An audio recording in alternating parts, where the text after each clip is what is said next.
নমস্কার, মমস মামুন থেকে আমি মামুন। আজকেও একটা ভিডিও নিয়ে চলে আসলাম, কেননা চুপ থাকতে পারছি না, তাই আমার এই ভিডিওটা করা। তো সবাই জানো যে আমাদের পশ্চিমবাংলা এখন উত্তাল, কেননা যে মেয়েটি ডক্টর দিদি বা বোন,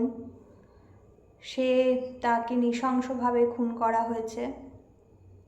সেই নিয়ে কলকাতা বলো, সারা পশ্চিমবাংলার মানুষ এখন পথে। তাকে নিয়ে নানানভাবে প্রতিবাদ মিছিল চলছে এবং সেই মিছিলে প্রত্যেকেই পা মিলিয়েছে। তো সেইখানে একটা কথা খুব চর্চার চলছে, যেটা হচ্ছে আমাদের সৌরভ গাঙ্গুলি বা আমাদের দাদা যে আইডিয়াল, সে হচ্ছে একটা কথা বলেছে। তো সেইটা নিয়ে ভীষণভাবে চর্চা হচ্ছে। তো দাদা, আপনাকে আমি খুবই শ্রদ্ধা করতাম, ভালোবাসতাম। একটা সময় গেছে যখন আমি স্কুলে পড়তাম, ক্লাস 9-10-এ, আমাদের স্কুলের পাশে একটা দোকান ছিল।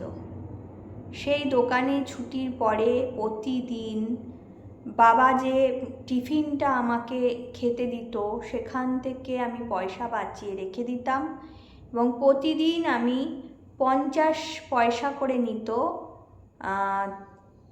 দাদার ফটো। আমি সেই ফটো কিনতাম এবং আমার কাছে আমি কালেক্ট করতাম, যে আমাদের দেশের গর্ব, আমাদের বাঙালির গর্ব সৌরভ দাদা। তিনি তখন খেলার জগতে একদম শীর্ষে রয়েছে। তাকে প্রচণ্ড ভালোবাসতাম এবং শ্রদ্ধা করতাম। তো তার সাথে আমার কোনোদিনই দেখা হয়নি, হয়তো হবেও না ভবিষ্যতে, কিন্তু এই কথাটা মনে আছে। তখন আমি ক্লাস 9-10-এ পড়তাম, তখন আমি প্রতিদিন ওই খাবার টিফিনের পয়সা থেকে আমি তোমার ফটো কিনে আমার কাছে রাখতাম এবং আমার মতন হয়তো এরকম অজস্র মেয়েরা, অজস্র ছেলেরা তোমাকে আইডিয়াল মনে করতো।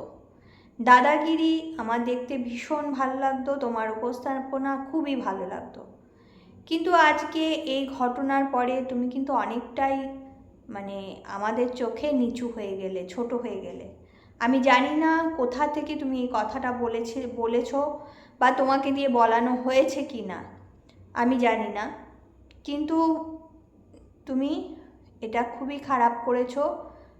আমাদের বাঙালিদের মনে তুমি ভীষণভাবে একটা ধাক্কা দিয়েছো। এটা তোমার কাছে কাম্য ছিল না। তো দেখো, তুমি যদি তোমার কোনটা ভালো, তোমার কোনটা মন্দ, সেটা তুমিই বুঝবে। কিন্তু আমরা এই কথাটা মেনে নিতে পারিনি, আপামর বাঙালি তোমার এই কথাটা মানতে পারিনি এবং সেই জায়গা থেকে অনেকটাই কিন্তু শ্রদ্ধার জায়গা থেকে তুমি নিচে নেমে গেলে। তো এই ছিল আমার ভিডিও। তোমার কাছে অনুরোধ, তুমি যদি এই সমস্ত ভুলভাল না বকে একটু ঠিকঠাক রাস্তায় চলো। মেয়েটির জন্য যারা প্রোটেস্ট করছে তাদের সাথে থাকো, জাস্টিস দাও তাকে, মেয়েটিকে জাস্টিস দাও, প্রত্যেক নারীকে জাস্টিস দাও, এটাই বলবো আর কি।